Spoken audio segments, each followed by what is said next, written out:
Ela se colocou atrás dele, puxou o gatilho e sentiu o alívio que tanto precisava. Diante do juiz, Marianne Bachmeier tinha acabado com a vida do homem que violou e assassinou brutalmente sua filha.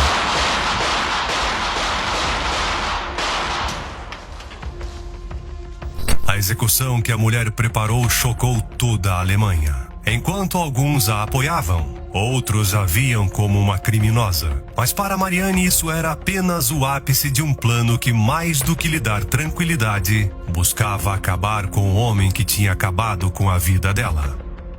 A sentenciaram a apenas 6 anos de reclusão, mas ela cumpriu 3. O juiz havia entendido a motivação e como sua cabeça funcionava naquele momento, mas anos depois ela revelaria a verdade por trás de tudo.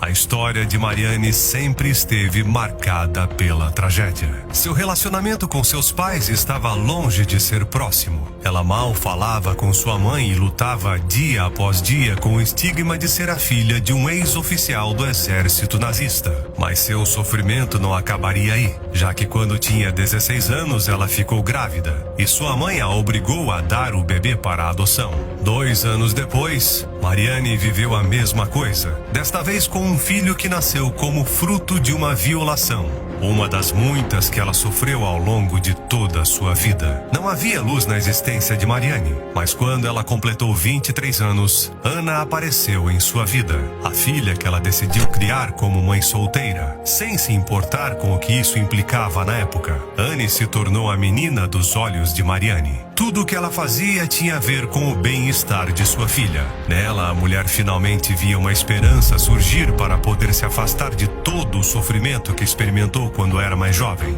Mas quando tudo estava florescendo, a sombra de Klaus Grabowski apareceu. Um açougueiro local que se tornou o pior pesadelo imaginável dela e de sua filhinha. Anna tinha dito à sua mãe que iria brincar com uma amiga. No entanto, ela tinha sido seduzida por Grabowski, quem a convidou para sua casa para passar um tempo com seus gatos. Isso foi o suficiente para que a menina decidisse mentir para a mãe e seguisse em direção ao lugar onde todos os seus sonhos acabariam. O que se segue é brutal. Anna chegou à casa deste açougueiro implacável e um pesadelo do qual ela não podia escapar começou. Ela foi sequestrada, violada e posteriormente assassinada. O plano do criminoso terrível era enterrar o corpo e depois agir como se nada tivesse acontecido. Mas ele cometeu o erro de dizer isso à sua namorada, quem acabou por entregá-lo à polícia. O que aconteceu era aterrorizante e foi o que acabou destruindo completamente o mundo de Marianne. Ela jurou vingança assim que descobriu o que havia acontecido com sua filha. Marianne não contou a ninguém,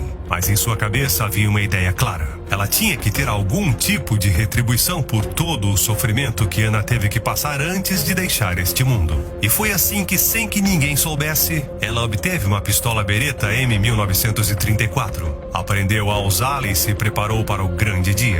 A mulher participou das audiências contra Klaus Grabowski, e mesmo que não tenha dito uma única palavra, ainda assim era possível perceber que sua dor era imensa.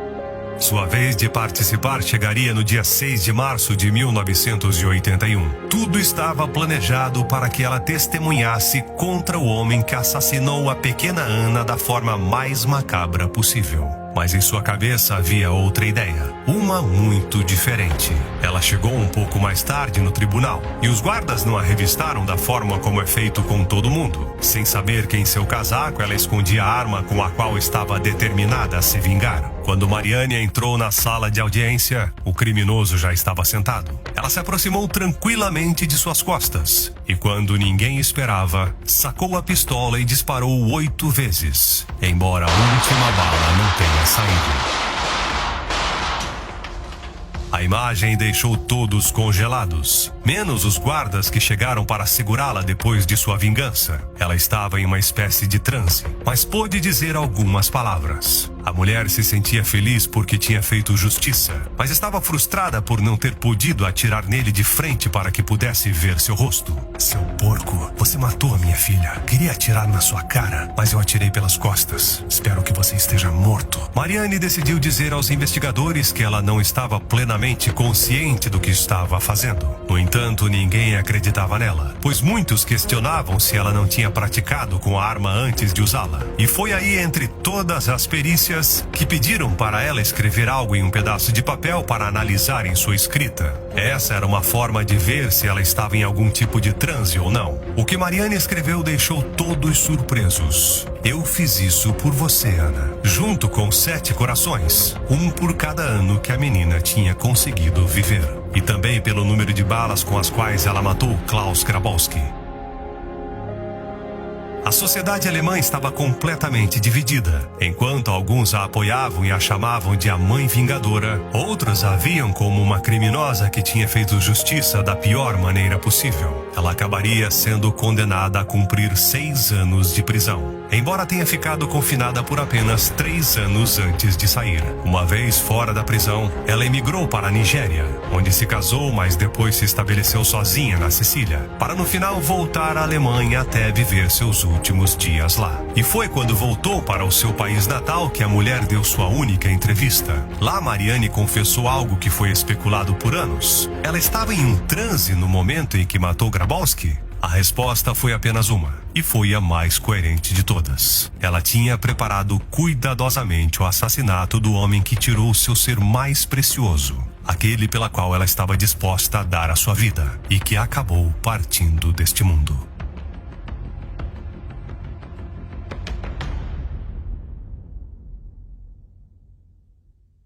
Quai, seu app de vídeos curtos.